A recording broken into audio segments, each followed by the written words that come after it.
ኢትዮ ኤፍኤም 107.8 የኢትዮጵያውያን ሰላም ጤና ይስጥልን። እንደምን አላችሁ? እንደምን ቆያችሁን? እንደምን ሰነበታችሁ? የተከበራችሁ አድማጮቻችን ዛሬ በልዩ ዝግጅት በኢትዮ ኤፍኤም 107.8 ተገናኝተናል። የተገናኘንበት ምክንያት ኢትዮጵያ ልትመርጥ ነው። ምርጫችንን ማንሳት ስለተገባን የምርጫችን ጉዳይ ለኛ ምናችን ነው? ምርጫችን ለዓለም ምንድነው? ምርጫችን ለአፍሪካ ምንድነው? እኛ በምርጫ ውስጥ ያለን ታሪክ ምንድነው?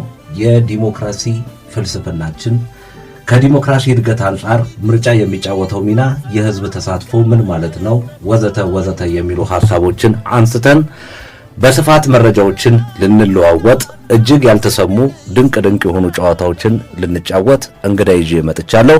ካሳያሌው ካሳነኝ እንግዳዬ አብዱራዛቅ ነስሮ የትራንስፓረንሲ ኢንተርናሽናል ኢትዮጵያ የቦርድ አባልና የህግ ባለሙያ ናቸው ልል ነበረ። ጓደኛዬ ነው። ስለዚህ የማይመስል ነገር አይደለም። እንኳን ደህና መጣህ። ምርጫችንን በተለያየ አቅጣጫ እንመለከተዋለን። ክቡራን አድማጮቻችን አብዱራዛቅ ነስሮ የትራንስፓረንሲ ኢንተርናሽናል በኢትዮጵያ የቦርድ አባል የህግ ባለሙያ፣ እንኳን ደህና መጣ። እንግዲህ ምርጫ ነው ያገናኘን። እንዴት ነው የምርጫ ዝግጅት? በግላችን እንጀምረው ጨዋታውን። ለምርጫ ያለው ዝግጅት እንዴት ነው? አወጣ ሆይ ካርድ ነገ ትመርጣለህ ወይ ነው? እንዴ ኖርማሊ እመርጣለሁ። ኦፍ ኮርስ አጠቃላይ ነገሩ ያው እንደ ሀገር ያለው ሁኔታ እንትኑ ደስ ይላል። ያው ምርጫ እንግዲህ ኢትዮጵያ ነገ እንደምትመርጥ ኦፊሻሊ ዲክሌርም ተደርጓል። በግል ደግሞ ካርድ ወስጃለሁ እኔ። ኢትዮጵያ ልትመርጥ ነው ስንል ምርጫን ካነሳን እንደው እንደመነሻ እንዲሆነን የምርጫ ታሪካችንን ብናወራበት ብዙ ያልተነገረ ነገር በመሃሉ ያለው ይመስለናል። የኢትዮጵያ ይሄ ዲሞክራሲያዊ ምርጫ ህዝቦች ስልጣን የመስጠት አቅማቸው የሚረጋገጠው በቮት በምርጫ ነው ስንል ብዙ ጊዜ የሚነሱ ውስጥ ትንሽ ዘብረቅረቅ የሚሉ ነገሮች አሉ። አሁን 7ኛ ጊዜ ልንል ነው። ይሄ እንግዲህ ከ1987 ህገ መንግስት ወዲህ በኋላ ያለው ነው የሚመለከተው። ግን ሪሊ የምርጫ ባህላችን እዛ ጋር የሚቆም ነው ወይ? እንደው ዝም ብለን የድሮን ኤንሸንቱን ትተን የዘመናዊው ዓለም ግንባታ ከተጀመረ ወዲህ ባለው ሁኔታ ውስጥ ያለውን ታሪክ ትንሽ ብናወራበት። ኦኬ፣ አመሰግናለሁ። እንደ አጠቃላይ ካየነው እንግዲህ ምርጫ በዋነኝነት የህገ መንግስት ጥያቄ ያስነሳል። በዓለም አቀፍም በአፍሪካም በእኛም ሀገር ከወሰድ ነው ማለት ነው። ለምሳሌ በዓለም አቀፍ ከወሰድከው የዩኒቨርሳል ዲክላሬሽን ኦፍ ሂውማን ራይት እንግዲህ በጣም የታወቀው የሰብአዊ መብት ዓለም አቀፍ ድንጋጌ አንቀጽ 21 በግልጽ ያስቀምጣል። በሌላ በኩል ደግሞ ዓለም አቀፍ አሁንም የሲቪልና የፖለቲካል ራይት ኮንቬንሽን አለ ድንጋጌዎች፣ እዛም ላይ አንቀጽ 25 ላይ ከምርጫ ጋር በተያያዘ የተቀመጠ አለ። በሌላ በኩል ደግሞ በአፍሪካ በኢሌክሽን ገቨርናንስ ዲሞክራሲ ላይ ኮንቬንሽን አለ ድንጋጌ ያለ ማለት አፍሪካም ያወጣችው። ስለዚህ እንደኛም ሀገር እንዳጠቃላይ ስትመጣ ኢትዮጵያ የህገ መንግስት የመጣችበት መንገድ አለ። በአንድ በኩል ሁልጊዜ ለአሁኑ ታሪክ የኋላውን ማንሳት አለብን። ሁሌ የሚባለው ነገር አለ የኋላው ከሌለ ለምፍት የሚባለው። ስለዚህ ኢትዮጵያ መነሻዎች አሏትና ለምሳሌ የመጀመሪያው ህገ መንግስት ብናነሳ በ1923 ነው ኢትዮጵያ መጀመሪያ ጊዜ ህገ መንግስት ይኖራት። እንግዲህ ከዛ በፊት የፍትሐ ነገሥት በዋነኝነት ሲያገለግል የነበረ ነው። እዛ ላይ የተቀመጡ ሁኔታዎች አሉ እንደ መነሻ የሚሆኑ ማለት ነው። በኋላም እንደውም ከ1923 በኋላ ከ25 ዓመት በኋላ የኖርማሊ ህገ መንግስቱ ተሻሽሎ በ1948 ተሻሽሎ ወጥቷል። በተለይም እንግዲህ ያኔም ሁለት ምክር ቤቶች ነበሩ። አሁን ልክ የላይኛውና የታችኛው ምክር ቤት፣ አሁን ደግሞ የህዝብ ተወካዮች ምክር ቤትና ልክ ፌዴሬሽን እንደምንለው ማለት ነው። ስለዚህ በሁለቱም ጋር በተካሄደ ነበሩ ምርጫዎችም ተደርገዋል። በተለይም ከ1948 በኋላ የመጣውን ስታየው የሚደረገው ኢሌክሽን የሚያደርጉት አጠቃላይ ሁኔታ እኔ አንዳንዴ እንደውም ለምንድን ነው ከዛ የማይቆጠረው ብዬ አስባለሁ። ምክንያቱም እንደ መነሻ ከሆነ ለምን እንደ ኤክስፒሪየንስ የምናነሳው የዲፌንሱን ብናይ አሁን የ90 ዓመት ባለፈው ሲከበር አልነበረም? የመከላከያ ከመጀመሪያው ጀምሮ የመጡ ናቸው እና በመሀል ይሄ የ66 አብዮት መጥቶ ነው እንጂ እየተሻሻለ የመጣበት መጀመሪያ የነበሩ ለምሳሌ ለመመረጥ የሚያበቁ ሁኔታዎች ማን ነው የሚመርጠው የሚለውን ነገር የምን አባል ናቸው እነዚህ የሚመረጡት? ኖርማሊ ለሁለቱ ምክር ቤቶች አፐር ሃውስ እና ሎወር ሃውስ የሚባሉት ማለት ነው። መጀመሪያ አካባቢ አላረለ አንዳንዴ የመሬት የሆነ ጥሪት ያለው ለምሳሌ አንዳንዶቹ ለእንትን የሚያነሱት ይሄ ነው ያን ነገር ለመመረጥ ማንኛውም ህግ ያው በወቅቱ የሚወጣውን ነው የሚመስለው። ኋላ ግን እየተሻሻለ መጥቷል። ሌላ ደግሞ በጣም ኢምፕሬስ የሚያደርገው በየቤቱ ግራስሩት እየሄዱ የሚያደርጉት ሎቢ ምክንያቱም ለመመረጥ ከ1948 በኋላ የመጡ ዘመቻ የሚደረገውን ስታይ አሁን በአንዳንድ መጽሐፍት ላይ ይሄ በግልጽ ተጠቅሷል ማለት ነው። እያንዳንዱ ቤት ሄደው በእያንዳንዱ ጋር ሄደው በቃ ህብረተሰቡ ኢቭን ያውቃቸዋል ማለት ነው። አንዳንዴ እኮ በእንትን ደረጃ ታነሳለህ። በፊትም ኢህአዴግ ጊዜ ምርጫ ሲደረግ እዚህን አካባቢ ወክሎ የመጣ ሰውዬ ኢቭን በሆነ ጊዜ እንኳን አታየውም፣ ሲሰበስብ አታደርግም ማለት የሆነ ጊዜ ለምሳሌ በሆነ ኢንተርቫል ቢያንስ ለምሳሌ ክረምት ባይዘው የሚዘጋው እኮ ሰዎችን እንዲያወያዩ ነው። ሰዎች ሲመረጡ ቢያንስ ክረምት ላይ መጥተው የመረጣቸውን ሰው ቢያውቁት አሁን አንዱ ትሬንድና በፊት በደንብ መለመድም ያለበት አይ ቲንክ ወደፊትም በደንብ መታወቅ ያለበት አንተ ከመረጥከው በኋላ ለሆነ ለ5 ጊዜ ብቻ አይደለም መምጣት ያለበት 5 ዓመቱን ጠብቆ ቢያንስ ያቺ ክረምት የምትሰጠው ያ ሊተኛ አይደለም። በሌላ በኩል ደግሞ የተወካዮች ምክር ቤትም በዚህ በኩል በደንብ ሚና ሊኖረው ይገባል ማለት በክረምት ወቅት ምን ሰሩ ምናምን ብለው ምክንያቱም እንደ ህዝብ አንተን አካል ወክሎ ከሄደ ኢቨን ህዝቡ ማወቅ አለበት ማን እንደሆነ እንደወከለው። ስለዚህ ያን የነበረው ምንድነው እያንዳንዱ ግራስሩት ሄደው ወደታች ወርደው ቤት ለቤት እያንኳኩ ልክ የኦባማን ታሪካውን የውጭውን የአሜሪካውን ኢሌክሽን ነው እንትኑ የሚያስታውስ ሰው ምን ያህል እንደሚያውቃቸው ማለት ነው። አሁን እስቲ ምን ያህሉ ሰው አሁን በፊት የነበረውን ራሱ ማንን የሚወክለኝ ቢለውን ነገር በስም ያውቀዋል በፊት ያውቀዋል ብትል በብዛት መልክ አጠራጣሪ ነው። አንዳንዴ በፊትም የነበረው ምንድነው የሆነ ሰዓት ይመረጥና ከ5ኛ ዓመት በኋላ ይመጣል። ሰውን ሳያወያይ ምን ሳይል ድጋሚ እንዴት ምረጡኝ ብሎ ይመጣል ያንተን ጥያቄ ሳያነሳ።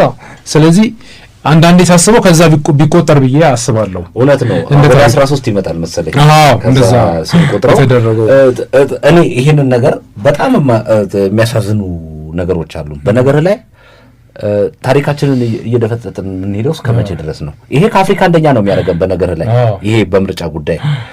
ስለዚህ እያሻሻልን እንሄዳለን።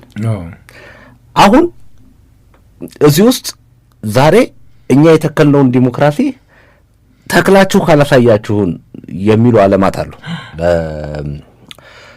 አዝናለሁ ይሄን ስናገር ማለት አሁን እነሱ ስንት መቶ ዓመት አከታትለው መጡ። በዛ ውስጥ አፕስ ኤንድ ዳውንስ ከፍታና ዝቅታ የላቸውም። ይሄ መታየት አለበት። አሁን እነሱ ኦቨርናይት እዚህ የሚፈልጉት ኢንቴንሽናሊም ደግሞ እንዳይሰራ ደግሞ በሌላ በኩል ደግሞ በጎን በኩል ደግሞ ሲቆፍሩ የሚያድሩበት ማት ነገር አላቸው። በተለይ እንደ ኢትዮጵያ አይነት ሀገር የአፍሪካ እንትን የሆነች ዋቢ ተምሳሌ የሆነች የጀግንነት የነጻነት ምናምን ብለህ የምትጠራቸው የስልጣኔ ምንጭ የሆነች ሀገር እንደ ኢትዮጵያ ያለች ሀገር ራሷም ታሪኳን አሁን እኔ ለነሱ ብቻ ድሉን ማለት እነሱ ላይ ብቻ ዝም ብሎ ወቀሳ ማብዛቱ እኛስ አድርገናል ሪሊ በዛ ደረጃ መረጥን ቤት ለቤት እየዞሩ በር እያንኳኩ የሚመርጡ ኦፍ ኮርስ እናውቃለን። ያ ምርጫ እየተሟላለት ነው እያልን አይደለም። ንጉሱን ዝም ብሎ የሚያስቀምጥ ከዛ በኋላ ደግሞ በውስጡ ብዙ ነገር ይነሳል። ነገር ግን ይሄንን ታሪክ ጠብቀን 13 ጊዜ ስንመጣ ከአፍሪካ ቀዳሚ ሆነን በመሀል ይሄ ገጥሞን ይሄንን እንደዚህ አድርገን ተወተን በዚህኛው ምርጫ እንደዚህ ሆነን ተውኛ በእድሜያችን በደረስንበት በ97ቱ ምርጫ እንደዚህ ሆኖ ከዛ በኋላ በ2005ቱ እንደዚህ ሆኖ እየተባለ መምጣት የለበትም ወይ? እዚህ ላይ እንደው አንተ የሚሰማህ ነገር ምንድነው? ኖርማሊ እንደዛ ነው። አሁን እንዳልከው መነሻ ይሆን ነበር ቢያንስ 13ኛ 14ኛ ቢባል የፈለገ ነገር ቢሆን ሁልጊዜ እንግዲህ የእነሱንም ቅድም አንተ እንዳነሳው ለምሳሌ የአሜሪካውን ህገ መንግስት ብትወስደው እንግዲህ የጸደቀው 1787 ሆኖ 89 ላይ ስራ ውሏል። 1789 እንግዲህ እንትኑን ስታየው በአሜንድመንት ነው የሴቶችና የጥቁሮች መብት የመጣው። የሴቶችን መብት ስታየው በ1920 ነው ገና መብረጥ የቻሉት። ስትቀንስ ወደ 100 ምናምን ዓመት በኋላ ነው እንግዲህ በህግ ተከልክለው ሴቶች መምረጥ አይችሉም። ጥቁሮች ደግሞ 60 የጥቁሮች ደግሞ እንደዛ። ስለዚህ የሚያሳይህ ምንድነው ይሄንን ታሪክ ግን አይነግሩም። ገብቷል? ሪሰርች ያደረገ ምርምር ያደረገ ሰው ነው የሚያውቀው።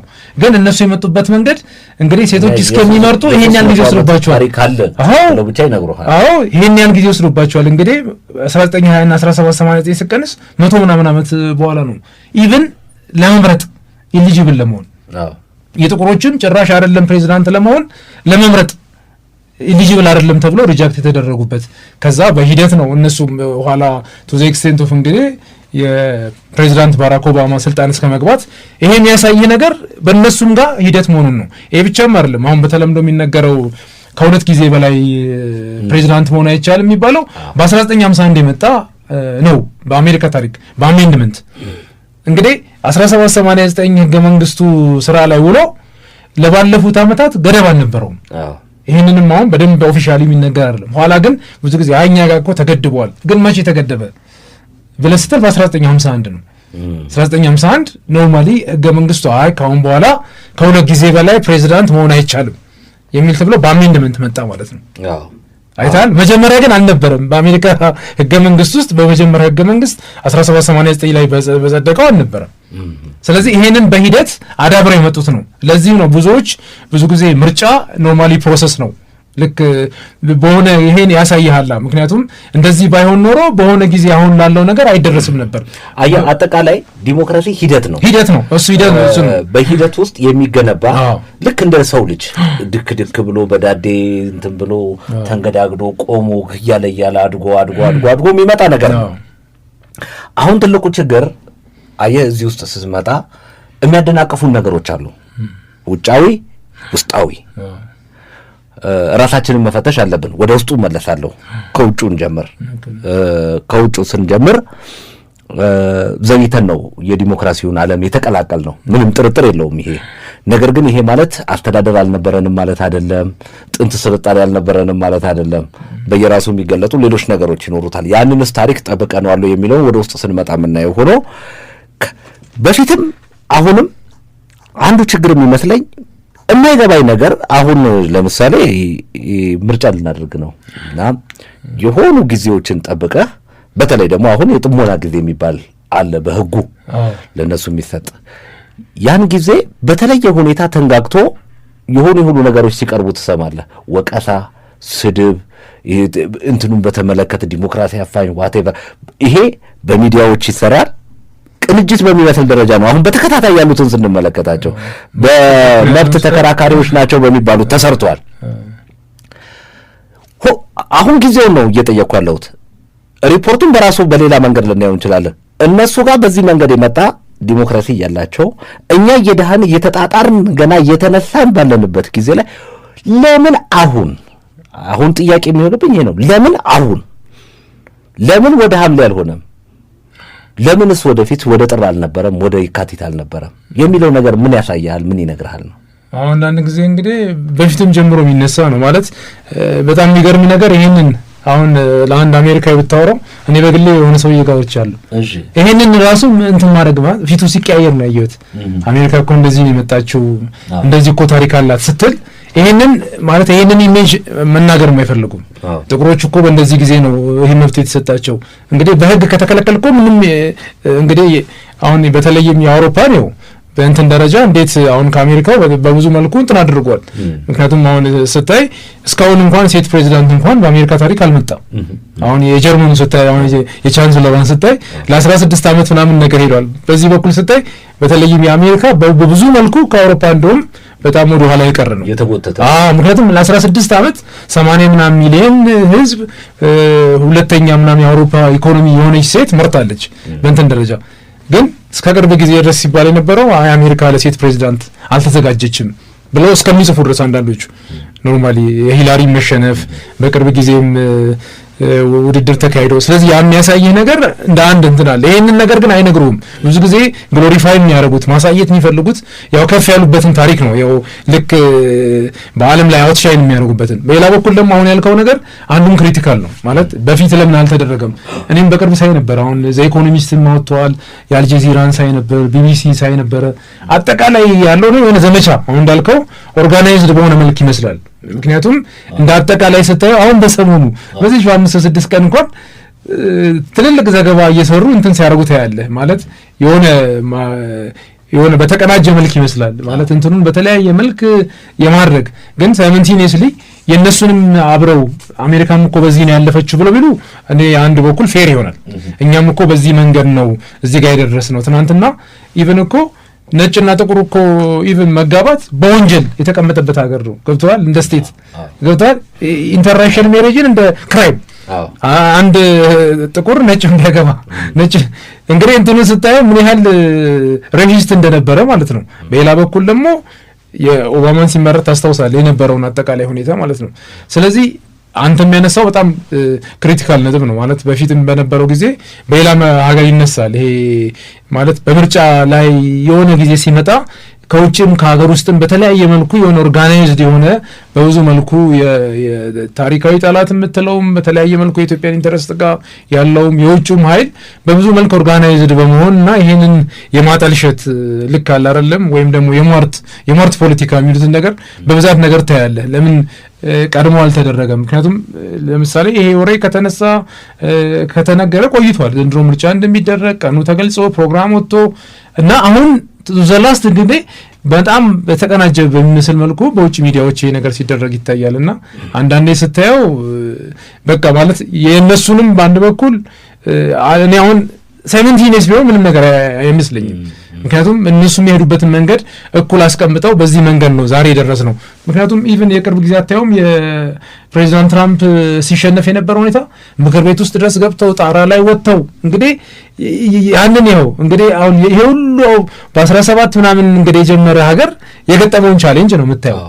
ምክንያቱም ለምን ተሸነፍን ብለው ምክር ቤት ገብተው ጣራ ላይ ወጥተው እንደዚህ አይነት ታሪክ እንኳን እኛ ሀገር በቅርብ ታዲያ ኮንግረስ ውስጥ ገብተው የፕሬዚዳንሻል ኤሌክሽን ይሄ የተመረጠበትን ፌስቲቭ የሚያደርግበት የጃንዋሪ 6ቱ እንደዛ ነው 2001 በጣም በቃ ታሪካዊ። ምክንያቱም ያ ሁሉ እንደ ምሳሌ የሚታይ የነበረ ሀገር ይሄ የሚያሳየው ነገር ምንድነው? ሀገሮች ቻሌንጅ እንደሚገጥማቸው አሜሪካ ውስጥም ይሄ ነገር ተከስቷል። በእንትን ደረጃ እንግዲህ ኢቭን አፍሪካ ውስጥ እንደዚህ አልታየም። እንደዚህ ተመረጠ ብለው ምክር ቤት ውስጥ ገብተው እንደዚህ ተበጥብጦ ኮንግረስ ውስጥ ተገብተው እንደዚህ ኢቭን ለብዙ ሀገር በጣም አስደንጋጭ ነው የነበረው። ኢቭን በኋላ ጀስቲፋይ ተደርጎ በአሁኑም ፕሬዚዳንት እንዲፈቱ ደግሞ የተደረጉበት ደግሞ ሂደት አለ ያን የታሰሩት ተብሎ ማለት ነው። ስለዚህ ይሄ ሁሉ የሚያሳይ ምንድነው? ይሄ ሁሉ መንገድ ከሄድክ በኋላ እንኳን ቻሌንጆች አሉት። ያለው ዲቪዥን በተለያየ ምክንያት የሚመጣ በተለያየ መልኩ የሚገለጽ ሁኔታዎች አሉ። ዞሮ ዞሮ ግን የሚያሳይ ነገር ምንድነው? የተለያዩ ክፍተቶች ቢኖርም ኖርማሊ ያሉትን ነገር ይዞ ማስቀጠል የሚለው ነገር በጣም መሰረታዊ ነጥብ አይ ቲንክ በደንብ መሰመር ያለበት ነው። ሂደት መሆኑን ስለሚያሳይ በእነሱም ሂደት ቻሌንጅ እንደሚገጥም በፕሮሰስ ሊዳብር እንደሚችል የምትረዳው ነገር ነው እና አጠቃላይ በአልጎርና በቡሽ ጊዜ ያስታውሳሉ አለ ኮሮጆ ጠቅላይ ፍርድ ቤት ሲሄድ ጉዳይ ጀርመን የፓርቲውን ጽሕፈት ቤት እስከ መዝረፍ ድረስ ገብተው የነበረው ኖርማሊ ኋላ በእነ ኒክሰን ነው አይ ቲንክ ኋላ ከስልጣን እንደመውረድ ማለት የፓርቲውን ጽሕፈት ቤት ገብተው ዳታ እስከ መዝረፍ የዋተርጌት ቅሌት ማለት yes exactly ጀርመን ላይ አንድ ነገር አየው። የበርሊን ግንብ የፈረሰበት ላይ ይወስዱሃል። ጀርመኖች በርሊን ላይ ከገባ እዛ ጀርመንን እንዴት እንደገነቧት እንዴት ከሚያሳዝን ነገር አንስተው በጣምም ይሰቀጥጣል። በፊልምም ተሰርቶ አንድ ትልቅ እንትን አለ እዛ ውስጥ አስገብተው ያሳዩሃል። በዛ ታሪክ ውስጥ አሜሪካን የዋለችላቸውን ውለታ እጅግ በጣም አጋነው ሲያቀርቡ ምናምን ታያለ።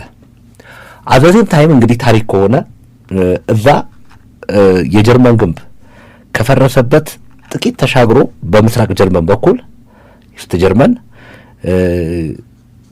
አንድ ሁለት ዶክመንተሪ ሰርቼ ስለማቅ ከዛ በፊት ማለት ነው ጀርመን በርሊን ከመሄዴ በፊት የፑቲን ቢሮ አለ የኬጂቢ እንትን ሆኖ እዛ የተቀመጠበት ድምጥማጡን አጥፍተውታል። እኔ ጠየቅኩ እንዳጋጣሚ የቱ ጋር ነው የፑቲን ቢሮ ስል ፊታቸው ተለዋወጠ። ሁለት እንትኖች አልገባኝም። እና አንድም ያቅሰው ኢትዮጵያዊ ሳባደረገና የማይፈልጉትን ታሪክ እንኳን አነሳባቸው። አገር ሲገነባ ብሔራዊ አስተሳሰብ ወይንም ብሔራዊ ስሜት የሚፈጠረው በዚህ ደረጃ። አሁን ለነሱ እንደ ፑቲን የሚጠላ እንደ ራሻ ጠላት ሀገር የላቸው። ሰው ያ ታሪክ በቃ ከነሱ አንፃር አይጠቅምም። ድምጥ ማጡ ጠፍቷል። አሜሪካ የሰራቻቸው እነዛ ዘይት ያቀበለችበት ምናምን ያለችበት ምግብ የሰጠችበት የሆነ ገንዘብ ምናምን ሚሊዮን ዶላር በጦር ከማካካሻ የሰጠችበት ታሪክ እጅግ በጣም ተጋኖ አሁን ጀርመን ለደረሰችበት ርዕዮተ ዓለማቸውን አስጠብቀው ቆይተዋል። ይህን ያነሳሁት አገር የሚገነባው በጠቅላላ በአገራዊ ስምምነት ነው፣ በዜጎች መካከል በሚኖር ስምምነት ነው። አሁን እንዳልኩ እነሱ ራሳቸውን እንደዚህ እያስጠበቁ ይቀጥሉና ሌላው ላይ ሲመጡ ግን አንተ የምታደርገውን ኃጢአት አድርገው ይወስዱብሃል አገርህን ለማስጠበቅ። እንደው አፍሪካውያን ከዚህ አንጻር መባነን የሚገባንን እንደ መንግስትም እንደ ህዝብም ባነናል ብለህ ታስባለህ? አይ ኖርማሊ አይደለም። ምክንያቱም አሁን ቅድም ስታነሳ ትዝ ያለኝ ኦባማ ሲመጣ ያኔ የሶኬሽ ምክር ቤት መጥቶ ይህንን ነገር ነው የምታይበት። እሱ ራሱ ይህንን በግልጽ አላስቀምጠም የነበረው። ምንድን ነው ያለው? እኔ አሁን ለሶስተኛ ጊዜ ብወዳደር እንደማሸንፍ አውቀዋለሁ፣ ነገር ግን በህግ ስለተገደብኩ ለሶስተኛ ጊዜ መሄድ አልችልም። ግን እንትኑን ጠቅሶ አላወራም። ማለት ቅድም ልክ እንዳልነው ይሄ በአሜንድመንት የመጣ ነው በ1951 ነው የሚለውን አልተናገረም። ኖርማሊ ግሎሪፋይ ያደረገው ምንድን ነው? በቃ ስልጣን በአሜሪካ ውስጥ የተገደበ ጊዜ እንደሆነ ከሁለት ጊዜ በላይ ብቻ እንደማይቻል ይህን ነገር ይበልጥ አድርገው ያወሩታል ማለት ነው። ምክንያቱም አብሮ የሚነገር እኮ መማሪያም ይሆናል። አይ ቲንክ ይህን ጊዜ ነው የሚዲያ ሚና የሚመጣው። ሚዲያ እንደዚህ አይነት ነገሮችን አወጥቶ ሲናገር ሌላው ማህበረሰብ ይህን ታሪክ ያውቃል። ቢያንስ ገብቶም በአሁኑ ሰዓት መረጃ ልደብቅ አትችልም። ገብቶ እጁ ላይ ነው ያለው። መቼ ተጀመረ የአሜሪካ ስልጣን የፕሬዚዳንት መቼ ተገደበ የሚለውን ገብቶ ጉግል አድርጎ ላያውቀው ይችላል። ሚዲያ በዚህ ጊዜ የማንቃት የማስተማር በደንብ ሚና ከተወጣ ያንን ነገር የመቅረጽ ሚና ይኖረዋል እና በሌላ በኩል ስታይ ደግሞ ሁሉም ሀገር ደግሞ ብዙ ጊዜ ያላረለ ያን ኤክስፒሪየንስ ብቻ ወስደ እንደ ህግም ብዛት የሚተች ነገር አለ። ህግም በምትወስድበት ጊዜ በራስህ አጠቃላይ ሁኔታ ያለውን ሁኔታ የሚገልጽ መሆን አለበት እንጂ በብዙ መልኩ ያንን ቀዳ ነው የሚባለው። ይሄ በተለምዶ በዛ መልክ መሄድ የለበትም። ሁሉም ሀገር የራሱ ሁኔታዎች አሉ፣ የመጣበት መንገድ አለ። በዛ መልክ ነው መሄድ ያለበት እና አሁን ያልከው ነገር በብዛት አብዛኛው ሰው ገብቶ የማየትም ነገር የለም። አሁን ብቻ ያለችውን ነገር እንዴት እዚህ ጋር ደረሱ? ብዙ ጊዜ እኮ ካየህ እኮ የተሳካላቸው ሰዎችም ሲነገር አይተሃል አይደለም? ብዙ ጊዜ አሁን ያሉበት ብቻ እኮ ይነገር። ግን ያ ሰውዬ አንድ ሯጭ ለምሳሌ ዛሬ ጋር ለመድረስ ብዙ ሌሊቶች እንቅልፍ አልባ ሌሊቶች ብዙ አሁን ኃይሌን ብትጠይቅ ይሄን ነገር በደንብ ያነሳሉ ማለት ነው። ግን ብዙ ጊዜ ያ ፓርት አይነገርም። በቃ አይ እንደዚህ ያለው እንደዚህ ደረሰ ነው እንጂ በጣም አስተማሪ የሚሆነው ባይዘው ያ ነው የነበረው ኖርማሊ። ምክንያቱም እዚህ ጋር ለመድረስ የሁሉ መንገድ መክፈል አለብህ፣ የሁሉ መንገድ አድርጌ ነው እዚህ የመጣሁት ተብሎ በደንብ ምን ነገር ነበረበት። እንደ ህዝብም ይሄን ነው ማወቅ። አሁን ላሉበት ሁኔታ እንዴት ደረሱ፣ ይሄኛው ባለሀብት ዛሬ እንዴት ደረሰ ስትል ልክ ምንድነው ፈረንጆቹ የሚሉት ነገር አለ። ዝርዝሩ ያለው ሰይጣኑ ያለው ከዝርዝር ውስጥ ነው። ዘ ዴቪል ኢዝ ኢን ዘ ዲቴል። ከዛ ዲቴል ውስጥ ገባ ተደነግጣለህ። በቃ እዚህ የደረሰው በብዙ እዚህም ደርሰው እንግዲህ አሁን የቅርብ ጊዜውን ስታይ ያንንም ያህል ቻሌንጅ ያንንም ያህል የራሱን የዓለም ፖሊስ የዲሞክራሲ አስጠባቂ የሚል ሀገር የገጠመው ቻሌንጅ ጃንዋሪ 6 ኢንሲደንት በቃ ቤስት ኤግዛምፕል ነው ማለት ዲሞክራሲ በማንኛውም ሰዓት ተግዳሮቶች ሊገጥሙት የሚችል ግን በሌላ በኩል ደግሞ ሲቀለጥ ያለ አሁን የግብፁን አስታውሳለሁ። በአንድ በኩል ዘ ኢኮኖሚስት ግብጾች ከምርጫው የተማሩት ይላል ምርጫ ማለት ዲሞክራሲ ኖርማሊ ዲሞክራሲ ማለት ምርጫ ማድረግ ብቻ አይደለም። ዲሞክራሲ ወይም ደግሞ ሚሊዮኖችን ለአስፋልት ላይ መብቃት አይደለም። ይሄንን ተምሯል ብሎ ነው መጨረሻ ላይ ያለው ማለት ልክ የነሙርሲ ምናምን ነገር ሲመጣ ይሄንን ነገር እንደ ኮንክሉዥን ነበር ያስቀምጠው። ምርጫ ሁለቱም አይደለም። ከዛ አንዱ ታዲያ ምርጫ ምንድን ነው ገብቷል። ዲሞክራሲ የሚባለው ነገር ምርጫ ማድረግም አይደለም። ዲሞክራሲ የሚባለው ሚሊዮኖችን ለአስፋልት ማብቃትም ማለት ምክንያቱም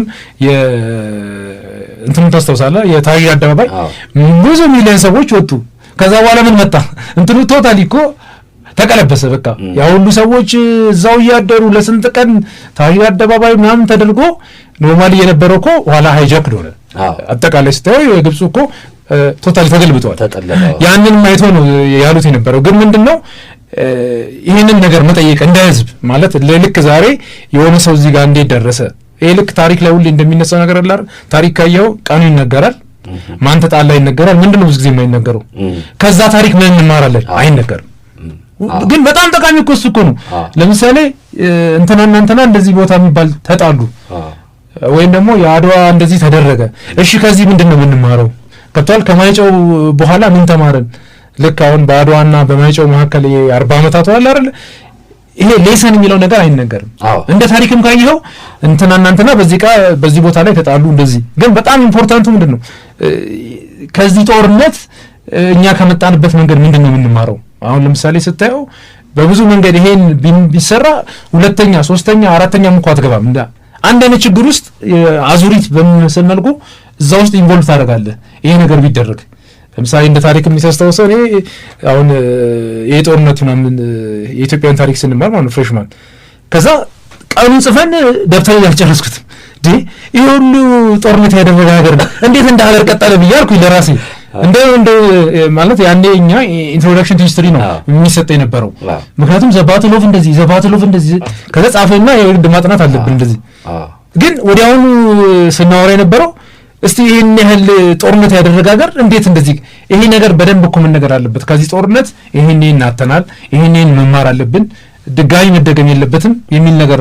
ስለዚህ ይሄ ነገር ቢኖር ኖሮ ለብዙ መንገድ ታሪክ ራሱን ወደ አዙሪት ወደ ቀውስ ውስጥ አንገባም ነበር የሚለውን ነገር በደንብ ያሳያልና አንዳንድ ነገሮች ሲነገሩ ይሄ መጠየቅ አለበት ብዬ ያስባለሁ እንደ ህዝብም ማለት ነው። እንዴት እዚህ ጋር ደረሱ ትናንት የነበሩበት ምን ይመስላል ተብሎ ሲታይ ያንን ዘሆል ፒክቸር ስታየው ነው። ለምሳሌ ኢሌክሽን ብዙ ጊዜ እንደ ሳይክል ነው የሚታየው ማለት እንትኑን ራሱ ክሬዲብል ነው ወይስ አይደለም እና የሚለው ነገር ራሱ እንኳን አንድ ኢንሲደንቱን ብትወስድ ከመጀመሪያ ከነበረው አጠቃላይ መመርመር ይጠይቃል። አንዷን ብቻ አይተህ ጀጅ አታደርግም ማለት ነው እንደ አጠቃላይ።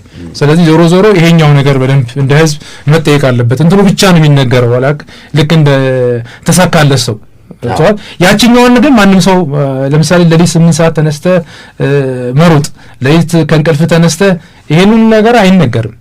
ገብቷል። የሆነ ሰክሰስ ስቶሪ ብቻ ይነገራል። ታየው በአውቶባዮግራፊ ላይም እንደዛ ነው። በተለያየ ግን በጣም ኢምፖርታንቱ ያ ነበር ሰውየው።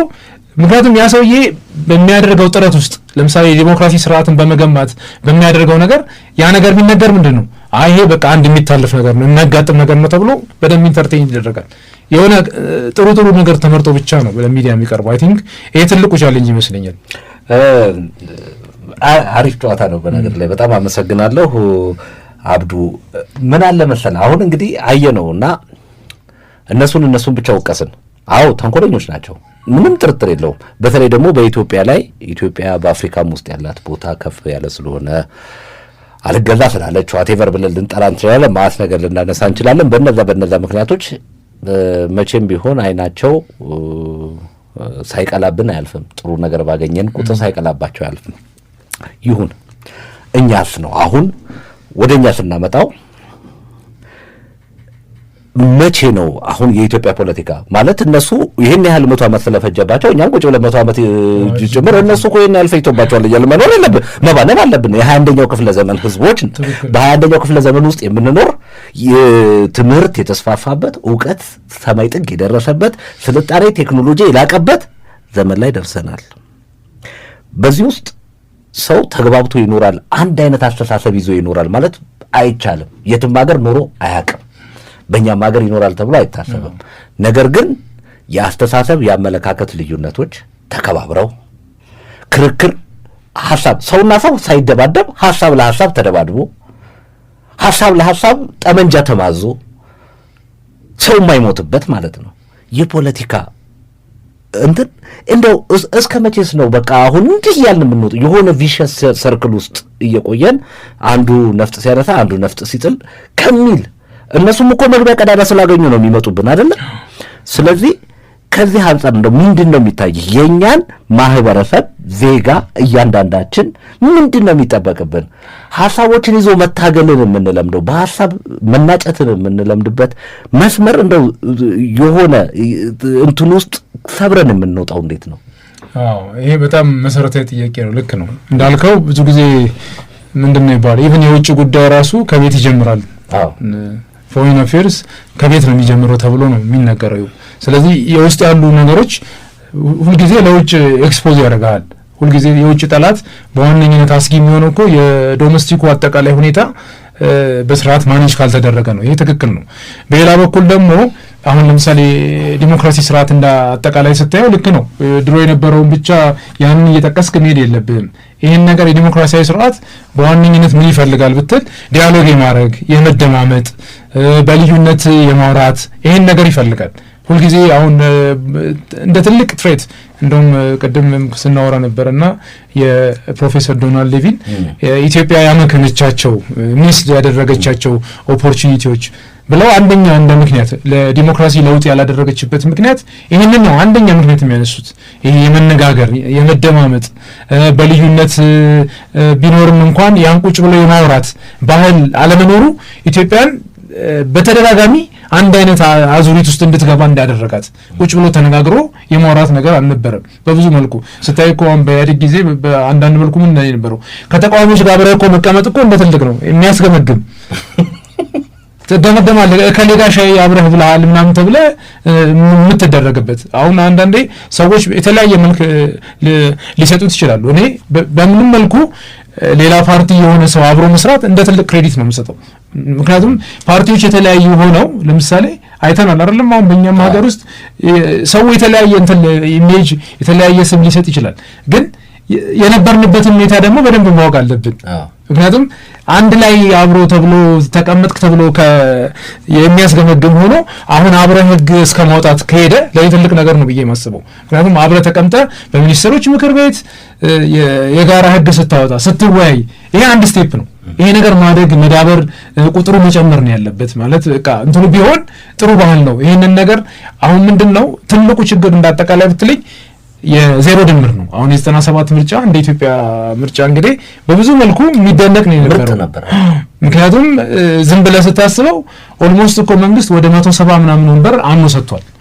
ያኔ ኖርማሊ 35 ምናምን ፐርሰንቱ 65% የመጀመሪያ በድምጻ በምርጫ ቦርድ ዲክሌር ሲደረግ እስቲ እንትኑን አስበው 170 የሚያህል ኦፖዚሽን ፓርቲ ወይም ደግሞ ተፎካካሪ ፓርቲ ምክር ቤት ውስጥ ገብቶ የሚኖረውን የሀሳብ ፍጭት እሱን ነበር እንትኑ የምታየው። ኋላ ግን ምን ሆነ እንዴት ዲክላይን እንዳደረገ ከ170 ምናምን ወንበር ወደ አንድ እኮ ነው የመጣው። ባይዘው ዜሮ ደረሰ።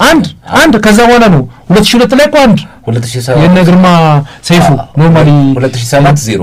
አዎ ከዛ በኋላ እንዴት ወደ ኋላ እንደተመለሰ ማለት ምክንያቱም ከ170 ማደግና የሆነ ነገር ሲል ከ170 ወደ አንድ እንግዲህ ዶናልድ ሌቪን የሚያነሷቸው ሚስድ ኦፖርቹኒቲስ ያልካቸው ያጣናቸው እድሎች የሚሏቸው አሁን ለምሳሌ በዋነኝነት የ1953ቱን የነበረውን አሁን ኖርማሊ በተለምዶ የታህሳስ ግርግር የሚባለው ማለት ነው። ማለት ያ ነገር አንድ ማንቂያ ደወል ነበር። አንዱን በንጉሱ ስርዓት የሚነሳው ነገር ይሄ ነው። በወቅቱ ምን ለምሳሌ እነ ደሳለኝ ራመቶም ያነሱ ነበር። ምንድነው የሚያነሱት? በተለይም የመሬት ስሪቱን በተመለከተ በተወሰነ መልክ ለማሻሻል አንዳንድ ነገሮችን ጥያቄዎችን የመመለስ ሁኔታ መኖር ነበረበት። የመጀመሪያው የተሞከረው እሱ ነው የነበረው 1953ቱ። ከዛ በኋላ ደግሞ 66ቱን ካየኸው አንደኛ የሆነ ወደ ዲሞክራሲ መሄጃ አንድ መንገድ ኖርማሊ አንድ ነበረ። ይሄም ስታየው ኋላ ምንም የተደራጀ የፖለቲካ ፓርቲ አለመኖሩ በኢትዮጵያ ውስጥ በእርግጥ አንደኛውም ቻሌንጅ የፖለቲካ ፓርቲ አሁን የነ መኢሶንን የነ ኢህአፓን በዋነኝነት ስታነሳ የ60ዎቹ ናቸው። ከዛ ፊት የፖለቲካ ፓርቲ እንኳን ነበር። አሁን በአሜሪካ ብትወስድ አሁን ለምሳሌ ጂኦፒ አሁን በዋነኝነት የሪፐብሊካንና የዲሞክራቶች ታሪክ ስታይ በጣም የ100 ዓመት በላይ ነው ያላቸው ማለት ነው። እንደ ፓርቲ እንኳን አሁን እንደ ፓርቲ እንኳን ስትወስድ በእኛ ጋር የመኢሶን የኖርማሊ የኢህአፓ ታሪክ የ60ዎቹ ታሪክ ነው ስትቆጥር በጣም ስቲል ማለት ታሪካቸው በጣም የፓርቲ ታሪክ የቅርብ ጊዜ ታሪክ ነው ያለን። ስለዚህ ያኔም ይችን የ1974 ወይም ደግሞ ያኔ የነበረው ጊዜ ወደ ዲሞክራቲስ ኖርማሊ ቼንጅ ለማድረግ ለውጥ ለማድረግ የተወሰነ መንገድ ይከፍት ነበረ። ማለት ያን ጊዜ የሲቪል መንግስት ቢመጣ የመደማመጥ ነገር ቢኖር በተለይም የመኢሶን አይታል የሆነ ሂስ አድርጎ አብሮ መስራት ይቻላል ብሎ እኮ የሆነ ነገር አሳይቶ ነበር። ግን ውስጥ ገብቶ ደግሞ እሱም ጭራሽ ኋላ ዋጋ ከፈለ፣ ወደ መገደልም ሄደ። ከዛ በኋላ ደግሞ 91 ላይ አሁን ልክ አሁን ያለው የፌዴራል ህገ መንግስት ሲመጣ የተወሰነ እንግዲህ በህግ ደረጃ መልቲ ፓርቲ ሲስተም ያኔ ነው ኦፊሻሊ የህግ እንትን ማወቅር የተሰጠው 83 እንግዲህ ኢህአዴግ ሲመጣ ለውጥ መጣ 87 ኖርማሊ የፌዴራል ህገ መንግስት ጸደቀ። እዛ ላይ ይሄ መልቲ ፓርቲ ሲስተም የሚለው የህገ መንግስታዊ እውቅና ያገኘ ማለት ነው። ከዛ በኋላ ግን የነበረው ነገር ምንድነው? እዛ ጋር በተለያየ መልኩ አንዱ የሚነሳ አለ። አንደኛው ፖለቲካሊ አይዲዮሎጂካል ይሄ የአንድነት ኃይል የሚባል ምናምን የሚለውን ነገር የማግለል ነገር ነበረ ከፕሮሰሱ መውጣት። አሁን አንዱ እሳቸው የሚያነሱት ይሄን ነው ማለት ኢንክሉሲቭ መሆን ሲገባው የሆነ በቃ የምትደራጀው በብሔር ብቻ ነው፣ የብሔር ብቻ አካላት ብቻ ተሰብስበው ነው ህገ መንግስቱ ላይ እንዲመክሩ እንደዚህ የሆነው ገብቶካል። በሌላ በኩል የአንድነት ኃይል ምናምን የሚባለው በተለያየ መልኩ እንዲወጣና ጭራሽ እንትን ውስጥ እንዳይካፈል ተገፍቷል ነው። ግን ገብቶ ቢወያይ ቢነጋገር ቢደማመጥ የሆነ ነገር ያመጣ ነበረ። እዛ ጋር የመግፋት እና ዊን ሉዝ ነው። በቃ እኛ አሸናፊ ነን፣ እንደፈለግነው በምንፈልገው ነገር እንቀርጸዋለን፣ እኛን የማይመስለንን ግን እናስወጣለን። አሁን በወቅቱ እንግዲህ ኢህአፓ ምናምን ሲገፈተር እኮ እንደዛ ነው። በቃ አሁን እዚህ የሚሳተፉት የብሔር አጀንዳ ብቻ የሚያነሱ እሱም ብቻ እኛን የሚመስሉ ካልሆነ ግን ሌሎችን አንፈልግም የመግፋት ነገር ነበረ ማለት ነው። ስለዚህ እሱንም እንደ አንድ ነገር ያነሱታል። የ98ቱንም በዋነኝነት የ97ቱንም የሜሌክሽኑም ያነሱታል። ግን መጨረሻ ላይ የሚሉት ምንድነው ኮንክሉድ የሚያደርጉት የመነጋገር የመደማመጥ ልዩነቶችን የማቻቻል ይሄ ሰጥቶ ኖርማሊ ጊቭ ኤንድ ቴክ የሚባለው ሁልጊዜ ኖርማሊ ፖለቲካ ኢቭን በዋነኝነት ሲገልጹት ኮምፕሮማይዝ ማድረግ ነው። በቃ ይሄ ገታራ መሆን ፖለቲካ በየጊዜው አጀስት የሚደረግ ነው። ለምሳሌ ሁሌ የሚነሳው 83 ላይ እንግዲህ ሁሌም ይሄ እንደምታውቀው ኢህአዴግ ያነሳል። በወቅቱ 17 ፓርቲዎች ነበሩ። በቃ ኢትዮጵያን ሁሉም ሸኝም ሊሄድ ሲል ነበር። ግን በሂደት ለምን አልተሻሻለም? ፖለቲካ እኮ ኖርማሊ ልክ እንደ ሃይማኖት ዶግማቲክ እንትን አይደለም። በየጊዜው አጀስት የሚደረግ የሚሻሻል ምናምን ነው። በሂደት ግን ይህንን ነገር በ83 ላይ እንደ ችግር ሊሆን ይችላል። በቃ እሺ ሊሄዱ ያሉት ሰዎችን ሰበሰብኩኝ። እሺ ከ83 በኋላስ ምን ያደረገ? ግንባሩንስ መቀጠል ነበረበት ወይ? እንደጋ ደግሞ ነፃ አውጪ የምትለው ራሱ ነገሮች ከተሻሻሉ በኋላ ለምንድን ነው ለመቀየር ያልፈለጉት? ኢቭን ከስያሜ ጀምሮ አሁንም ስታውስ እኮ ነፃ አውጪ ያለ ከማን ነው ነፃ የሚወጣው? እንትኑ እኮ አንዱ ይሄ ነው የሚያከራክረው በኢትዮጵያ ታሪክ ማለት ነው። አሁንም እንደ 83 አሁንም ይዘምራል ነፃ አውጪ እየተባለ ማለት ነው። እኔ አንዳንዴ አሁን ራሱ እነኛ አይነት ኖሜንክሌቸሮቹ ራሱ መሰጠት የሆነ መንገድ የሚከፍት ነው ባይ ነኝ። ማለት እንደ ምርጫ ቦርድ ራሱ ይሄንን ነገር ማሰብ አለበት ብዬ አስባለሁ። ነፃ አውጪ የሚባለው ነገር ኖርማሊ እንደ እንትን መቅረብ ያልነበረበት ነው በአንድ በኩል ስታየው። ምክንያቱም በሂደት መዳበርና ልክ አላረለም ግንባሩም ወደ የተወሰነ በተለይም አጋር የሚባሉ ፓርቲዎችን ማካተት ምናምን ሲገባው በዛ ሂደት ቀጠለኩ ካየው ፎር ዘ ላስት እንግዲህ 2010 እስከሚመጣ ድረስ እኮ አጋር ነው የነበሩት። ማለት ዝም ብለህ እንደ ፓርቲ ስታየው የሆነ ሰው ጠቅላይ ሚኒስትር እንኳን ጭራሽ ሊሆን የማይችልበት ቢኮዝ ፓርት ኦፍ ዘ ጌም አይደለም። ከአራቱ ፓርቲዎች ውጭ እኮ አጋር ፓርቲዎች እኮ አይችሉም የነበሩ ኖርማሊ ጠቅላይ ሚኒስትር መሆን አይችልም። ቢኮዝ ለምን አጋር ተብሎ ተለይቷል ማለት ነው። ግን በሂደት ይሄን ለማለት ነው ያው ሁሌ የሚገርመኝ ነገር ይሄ መዳበር አልነበረበትም ወይ? ፓርቲዎች ስማቸውን ያኔ እሺ ደርግ የሚባል አይል ነበረ በብዙ መልኩ የጨቆናቸው በብዙ መልኩ እሺ እሱ ከሄደ በኋላ ይሄንን አንድ አይነት ስያሜ ስም አልቀየረም። በቃ እስከመጨረሻው በዚህ ስም ነው ለምን ይሆናል? ኖርማሊ ልክ እንደ ሃይማኖት ፖለቲካ ሃይማኖት የሆነበት ሀገር እንትኑ እንደዛ ነው ይመስለኝ ማለት ነው። ይሄ አይ ቲንክ መቀየር ያለበት ይመስለኛል። ነፃ አውጪዋ ደስ ትላለች። ልክ ነው። ግን አሁንም ይሁን እዚህ ጋር ፖለቲካው እኔ ፖለቲካ ስትሮንግሊ የምከራከረው ወደፊትም በብዙ መድረክ ላይ ደግመን እንገናኛለን። እንደዚህ ፖለቲካ የህዝብ ነጸብራቅ ነው ብዬ አምናለሁ። አሁን ለምሳሌ ይሄ የዜሮ ያልከው የ97 ብቻ ችግር አልነበረም፣ የ66ም ችግር ነበረ። እነሱ ነው። አዎ ወይ ሁሉን ታገኛለህ ወይ ሁሉን ታጣለህ። እንደ ትውልድ መጠያየቅ ካለብን ከዚህም በፊት ታስታውስ እንደሆነ ሌላ ቦታ በነበረ መድረክ ላይ አንድ ሰው መጥቶ ይህንን አንስተናል እና በጣም ተከራክረናል። የዛ አካል የነበሩ ሰው ጋር በጣም ተከራክረናል። አሁንም ደግሜ መከራከር የምፈልግበት ሀሳብ ነው። ምክንያቱም ቅድም ያልከው ከታሪክ ላይ ምን እንማር ብለን ማለፍ አለብን። አንድ ወጥ የሆነ የታሪክ አስተሳሰብ ያስፈልገናል። ወጥ የሆነ እንደ ሀገር እኔ እኮ አልኩህ እኮ ጀርመን ላይ ሄደ ፑቲንን መጠየቅ ያስነውራል። በቃ ይሄ ለጀርመናዊ ሳትነግረው የገባው ነው። ታሪኩ እኮ አለ፣ እውነት ነው። ግን ከዛ ታሪክ የተማሩትን ነገር አይፈልጉትም። ስለዚህ በቃ እንደ ሀገር ኮንሰንሰስ አላቸው። በሂትለር ጉዳይ እንደ ሀገር ኮንሰንሰስ አላቸው። በአሜሪካ ረዳትነት እንደ ሀገር ኮንሰንሰስ አላቸው። ከደከመው ችግር ውስጥ ከገቡበትም ካተረፉበትም ታሪክ ተምረው ወጥተዋል።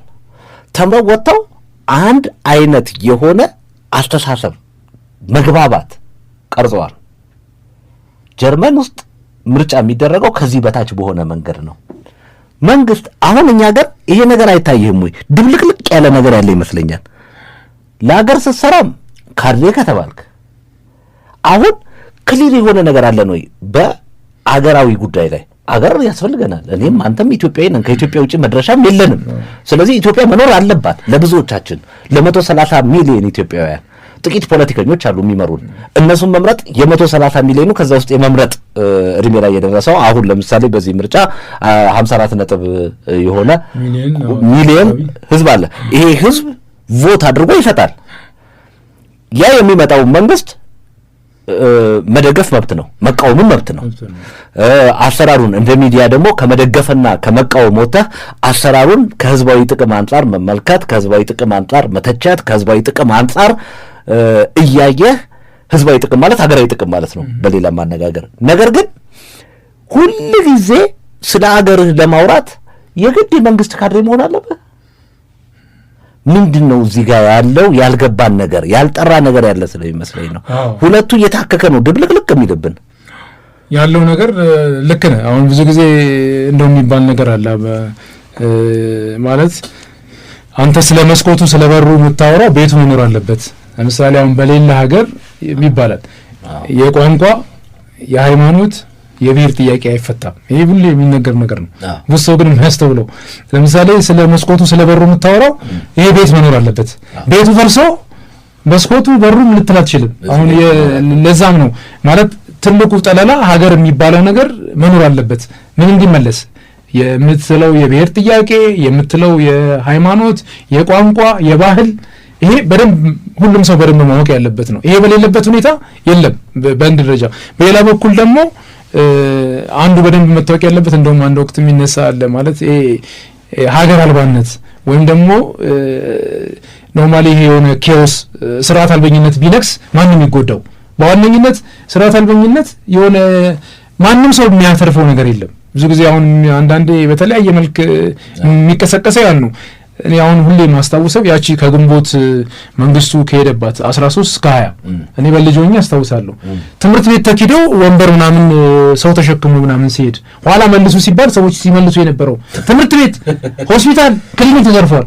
አሁን አንዳንዴ ህዝቡ እንደዚህ ማለት በተለያየ መልክ ሊባል ይችላል። ግን ኖርማሊ ስርዓት አልበኝነት ከነገሰ እንግዲህ ሆስፒታል ሊዘረፍ፣ ትምህርት ቤት ሊዘረፍ የማይነኩ ነገሮች አሁን ትምህርት ቤት እንዴት ነው ሆስፒታል ገብተህ ኋላ እኮ ነው መልሱ ሲባል ሁሉም ሰውን ባይዘው የምታውቀው በእንደዚህ አይነት ጊዜ ነው። አጠቃላይ ስርዓት አልበኝነት ከነገሰ በአንድ ሀገር ውስጥ መንግስት አልባነት ሀገር አልባነት ከሌለ ማንም ሰው አያተርፍም። አንዱ በደንብ መታወቅ ያለበት ይሄ ነው። ወይም ለሆነ ሰው ጥቅም የሚመስለው ሰው አለ፣ ለሆነ ግሩፕ የሚመስለው አለ።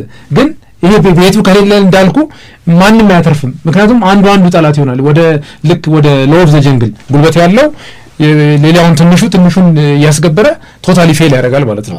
እንደውም እንደሚያነሱት አለ አዲስ አለማየሁ እንደ ታሪክ አድርገው ማለት ምንድነው እዚህ ብትሄድ ህግ ምናምን የለም፣ ነገር ግን መሬቱ በጣም አሪፍ ነው። እዚህ ብትሄድ ግን ደግሞ ህግ አለ። ያው ሁለቱን ለማወዳደር ነው። አይኔ ህግ ምናምን አልፈልግም መሬቱ ብቻ ምናምን ብሎ ሄደ። ከዛ ሰውየው ትንሽ ከኖረ በኋላ ምን ይላሉ? የአንተ ሚስት እኮ በጣም ጥሩ ልጆች ወልዳለች፣ በለኔም ትውለድልኝ ሚስትህን አምጣ። ኋላ ሰውየው ሲታመም ይሄ ሰውዬ በስራ ቀን ሞቶ ስራ ላይ ያስፈታን ነው። ለምን ተሰብስበን አንቀብረውም? ሞተ ብለን እንቅበረው እና እንትኑን ነው ኤክስቴንቱን ነው እሳቸው በእንትን ለማሳየት የሞከሩት።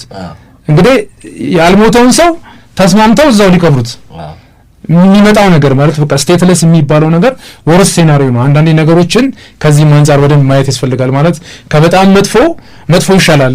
አሁን በህግ ሁሉ ጊዜ ሌሰር ኢቪል አርጊውመንት ይባላል። አስተዋይነት ምንድነው? ሁለት መጥፎ ቢኖር የተሻለ መጥፎ መምረጥ ነው።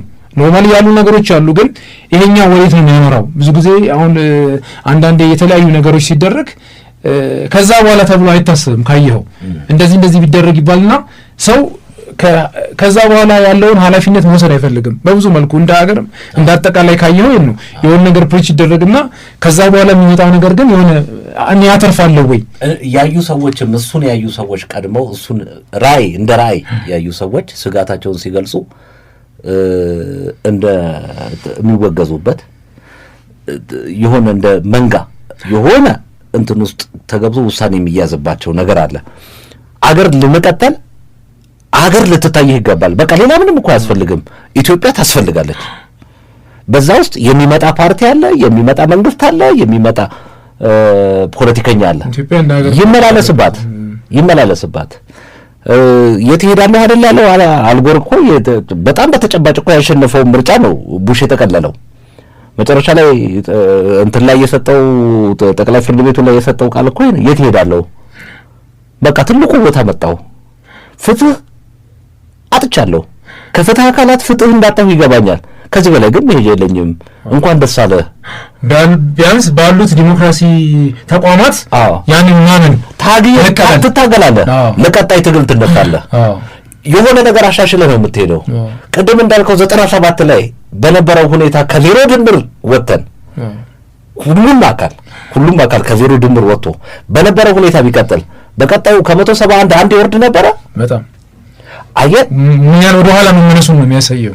ትውልድ አንብቦም ይሁን ተነግሮትም ይሁን በወቅቱ ደግሞ እንደኛ ያለው የነበረው አይቶትም ይሁን የተረዳውን ነገር ካልተናገረ ወጥቶ ድፍሮ ካልተናገረ ኢትዮጵያዊነትን እንዴት ስለ ኢትዮጵያ መናገር ሊያስፈራህ ይችላል? እኔ ግራ ነው የሚገባኝ አንዳንድ ጊዜ። ኧረ ተው አታነካካኝ። እኔ ጋዜጠኛ ነኝ፣ በየቀኑ ነው የሚገጥመኝ፣ መናገር ስላለብኝ ነው። በተለይ ደግሞ አደረባይነት ከሚያጠቃቸው በልቶ ማደሪያቸውን ስርስሩን ከሚፈልጉ ሊቅ የምትለው አካባቢ ላይ ያለው ቦታ ላይ ተው አታነካካኝ ይላል። ምንድን ነው የሚነካካው? በአገሩ ጉዳይ ነው ና ተብለህ በአገርህ ጉዳይ ማውራት የለብህም ወይ? በአገርህ ጉዳይ አንድ አይነት መግባባት መያዝ የለብህም ወይ? ይሄ እንትና ነው እየተባልክ እየተለጠፍክ አንተ ደግሞ የሚለጠፍብህን ስም እየፈራህ የምትኖረው እስከ መቼ ነው? እዚህ አካባቢ ወደፊት አሁን ትልቁ ችግር እንደ አገር ያለብን ችግር እንደ መንግስትም ያለብን ችግር ዘመቻ እናበዛለን። አሁን ዘመቻው ምርጫ ስለሆነ በቃ ጉድ ስለ ዲሞክራሲ ስለ ምርጫ ህዝብ የመምረጥ ምናምን ተባለ ይረሳል። እንዲህ አይገነባም። አገር ኮንቲኒቲ ባለው ቀጣይነት ባለው ስለ አገር ብቻ 5 ዓመት ጠብቆ ምርጫ ቦርድ 5 ዓመት ጠብቆ የሚመጣ ተቋም መሆን የለበትም። 5 ዓመት ሙሉ ሊሰራው የሚገባው ስራ ሊኖረው ይገባል። ስለ ዲሞክራሲ ግንባታ ስለ ህዝቦች ተሳትፎ በዲሞክራሲ ውስጥ እየሰራ መቀጠል አለበት። 5 ዓመት ልክ 5 ዓመት ላይ ብቅ ብሎ የሆነ ጊዜ ሆሆ ተብሎለት የሚቀር ፓርቲ ላይ ፖለቲካ ላይ እንደው አሁን የምርጫ ጊዜ ነው ግዴ ለምንለፈውና እንነጋገራለን። ይሄ ምርጫ ይለፍ። አሁን እንግዲህ እንዳልኩት ቅድም ይሄን ያህል ኢትዮጵያ በታሪክ ምናልባትም ይሄ ቁጥር በአፍሪካም ቢሆን ትልቅ ነው። ወደ 38 ሚሊዮን ነበር፣ አሁን ወደ 54። ይሄ በአፍሪካም የሆነ ቦታ ያሰጠናል። ሁለተኛ ወይም ሶስተኛ ናይጄሪያ አለች ከፊት የምትቀድመን፣ ግብጽም ተብሏል። እሱም ይጠይቃል፣ ግን ናይጄሪያ እንደምትቀድመን አውቃለሁ። አሁንም አፍሪካውያን አሁንም ምርጫ ሊታዘቡ መጥተዋል፣ ኢጋድን ጨምሮ አፍሪካ ህብረት ኢጋድ። ይሄ እንግዲህ ለወንድሞቻችን አፍሪካውያን ያው የአፍሪካን ጉዳይ በአፍሪካውያን መፍታት የሚባል ረዘም ያለ ጊዜ እንትን አላቸው። ከዛ አንጻር ሌላ ብዙ የሚያሰራ ነው። ግን አሁን ይሄ የተመዘገበ ህዝብ መመዝገብ አንድ ነገር ነው፣ ቀጥሎ ደግሞ መምረጥ ነው። እዚህ አካባቢ መምረጡ ለራሱ ያለው ጥቅም ምንድነው፣ ለሀገሩ ያለው ጥቅም ምንድነው የሚለውን አይተን አሁን ብዙ ጊዜ እንግዲህ መምረጥ ኖርማሊ ብዙ በሲቪክስ ውስጥ የሚነገረው እና አንድ ሲቪክ ዲዩቲ ነው።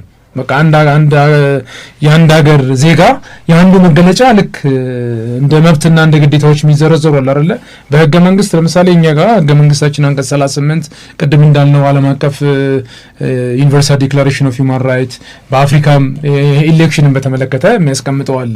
ስለዚህ መምረጥ ኖርማሊ እንደ አጠቃላይ አሁን አንዳንድ ሀገሮች እስከ ግዴታ የሚሄድበት አለ። ለምንድነው? እንደ ሲቪክ ዲዩቲ ነው። በቃ የሲቪክ ሪስፖንሲቢሊቲ ነው። የአንድ ሀገር አንድ ሰው የዜግነቱ ኖርማሊ መራገጫ ነው። ለምንድነው የሚባለው? ብዙ ጊዜ ሲነገር ስልጣን የህዝብ ነው ይባላል። አሁን የስልጣን ባለቤት አሁን ሰው በብዛት ሲነገር የሆነ እከሌ ባለስልጣን ግን በህጉ ብታየው ኖርማሊ ይሄ ሉዓላዊነት የህዝብ ሉዓላዊነት የስልጣን ባለቤትነት ወደ ህዝብ ነው። አሁን ምርጫ ከዛም ነው ኮንሰፕቱ የሚነሳው ማለት ነው። አጠቃላይ ጁሪስፕሩደንሱን ብታየው ኖርማሊ የስልጣን ባለቤት ህዝብ ነው። ከኛም ለምሳሌ ህገ መንግስቱ ከአንቀጽ 8 እስከ አንቀጽ 12 ላይ ያሉ የቤዚክ ፕሪንሲፕሎች አሉ። ፋንዳሜንታል የህገ መንግስቱ መርሆች ተብሎ ከተቀመጠ አንዱ ሶቨርኒቲ ኦፍ ዘ ፒፕል፣ ይሄ የህዝብ ሉዓላዊነት፣ የህዝብ ስልጣን ባለቤትነት። እንደውም በተለምዶ የሚነገር ምን ነገር አለ አሁን በዲሞክራሲ ለምሳሌ ያንዳንዱ ሰው ከተመረጠ በኋላ የሱን ፍላጎት ነው የሚያሳየው ምክር ቤት። እንደዛ መሆን የለበትም። ይሄ ምንድነው አንድ ቢነገር አለ፣ ተናገር በከንፈሬ ተቀመጥ በወንበሬ። የተቀመጥክበት ወንበር የኔ ወንበር ነው፣ የህዝብ ነው።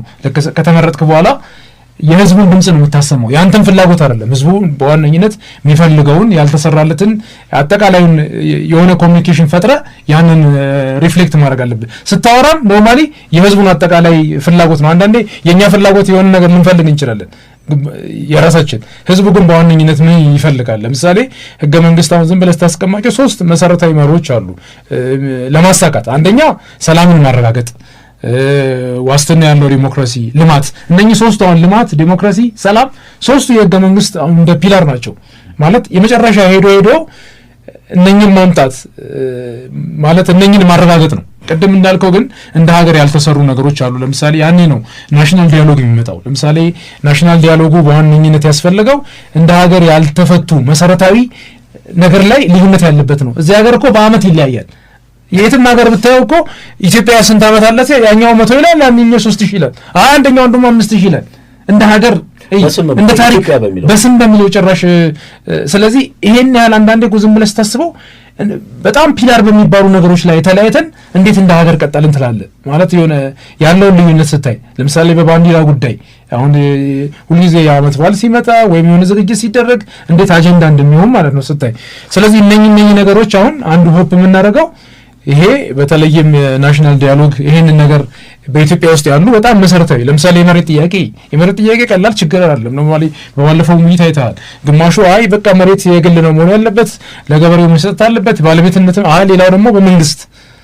ምክንያቱም ሁለት ጽንፍ አንዳንዶች ሲከራከሩ የሁለቱም ነገር ነው ያለው። ስለዚህ ይሄ ነገር መፈታት ካለበት አንደኛው ህገ መንግስት ማሻሻያ በማድረግ ምክንያቱም ዞሮ ቅድም እንዳልነው የአሜሪካ ህገ መንግስት እንግዲህ ቅድም አሁን ለምሳሌ የፕሬዝዳንት ስልጣን አልተገደበም፣ ተገደበ። ሴቶች መጀመሪያ አይመርጡም ነበሩ፣ በኋላ መምረጥ። ጥቁሮች ደግሞ እነሱም መብት አልተሰጣቸውም። በአሜንድመንት የህንዱን ብታየው ወደ 100 ምናምን ጊዜ አሜንድ ተደርጓል። አንዳንዴ ደግሞ እኔ ሁሉ የማይገባኝ ነው ህገ መንግስት ማሻሻል በምንም መንገድ እንትን አይደለም ማለት አንደኛው እንደውም ህግ በባህሪው ዳይናሚክ ነው። ልክ እንደ ማህበረሰቡ በየጊዜው እያደገ እየተሻሻለ የሚመጣ ነገር እንጂ ልክ እንደ ሃይማኖት የሆነ ዶግማ ነገር አይደለም። ስለዚህ ምክንያቱም ዞሮ ሰርቭ የሚያደርገው ህብረተሰቡን እስከሆነ ድረስ የዛ ህዝብ ፍላጎት መገለጫ ነው መሆን ያለበት እና ሁሌ መነገር ያለበት ምንድነው የስልጣን ባለቤት ህዝብ እስከሆነ ድረስ ለምሳሌ ምርጫ በሚመጣበት ጊዜ ያን ኤክሰርሳይዝ ማድረግ አለበት። የስልጣን ባለቤት እኔ ነኝ፣ ሰውም ሲያይ የቀበሌ አመራር ሲያይ እኔ ነው የሾምኩት የሚል አስተሳሰብ ነው መኖር ያለበት። እከሌ ባለስልጣን ነው። አሁን ሜንታሊቲውን ራሱ ያለ መከበር የነበረበት እኮ ህዝቡ ነው የነበረው። ህዝብ ነው መከበር ያለበት። ለምን የስልጣን ባለቤት የስልጣን ዋና ምንጭ ህዝብ ሆኖ ሳለ ዘሪቨርስ ኖርማሊ ያኛው ሰውዬ ግን አንተን ሊያገለግል የተቀመጠ ነው። ስለዚህ ቀበሌ የሚሄድ ወረዳ የሚሄድ ክፍለ ከተማ የሚሄድ ምክር ቤት የሚግባ እዛ ጋር የተቀመጠ ሰውዬ ያንን ህዝብ ሊያገለግል እንደተቀመጠም ነው ማሰብ ያለበት። አንዱ ማይንድ በደንብ ልክ እንደ ሽፍት የሚያስፈልገው ነገር ነው። ያንዳንዱ ኢቭን የሚመደብ ሰው ማወቅ ያለበት እኔ እዚህ ጋር የተቀመጥኩት ይሄ ወንበር የህዝብ ወንበር ነው፣ ህዝብን ላገለግል ነው። ስታየው ግን የተገለበጠ ነገር ይመስላል። የሚከበረውና የሚደነቀው ያኛው ሰውዬ እንትን ላይ እኮ አሁን ይስቃሉ ለህዝቡ። ይሄ ምርጫ ሲደርስ ምርጫ ሰዓት ላይ ምናምን ይስቅልህ ታገኛለህ። እንትኑ በኋላ ላይ ደግሞ ይኮሳተርባል አይደል? ለምን ህዝቡ ውስጥ መራጭ መሆኑን በትክክሉ የመረጠው ሰው መሆኑን አለቃው መሆኑን የማሳወቅ ስራ ይሄ ይጠበቅብናል። መምረጥ ሌላ በመረጠው እንዳትተዳደር ያደርጋል። በፍላጎትህ የአንድ ሰው ድምጽ በጣም ትልቅ ትርጉም አለው በምርጫ ውስጥ። ስለዚህ ሰዎች ዜጎች በዚህ ያህል መጠን እንደተመዘገቡ ሁሉ ነገ በየጣቢያው በዚህ ያህል መጠን ተገኝተው ይመርጣሉ ብለን ተስፋ እናደርጋለን። የምርጫ ቀኑ የሰላም፣ የደስታ፣ የፍቅር ኢትዮጵያ ወደፊት አንድ ስቴፕ የምትራመድበት ይሆንልን ዘንድ መልካም ምኞታችን ነው። አብዱራዛቅ እዚህ ድረስ ስለመጣ በእጅጉ አመሰግናለሁ። በሚቀጥለው ሳምንት እንመጣለን። ያልነካናቸው ብዙ ነገሮች አሉ። ትንሽ ሰዓት ገፋ አድርገን እንመጣለን። ለነበረን ጊዜ ክቡራን አድማጮች ከልብ እናመሰግናለን። መልካም እሑድ።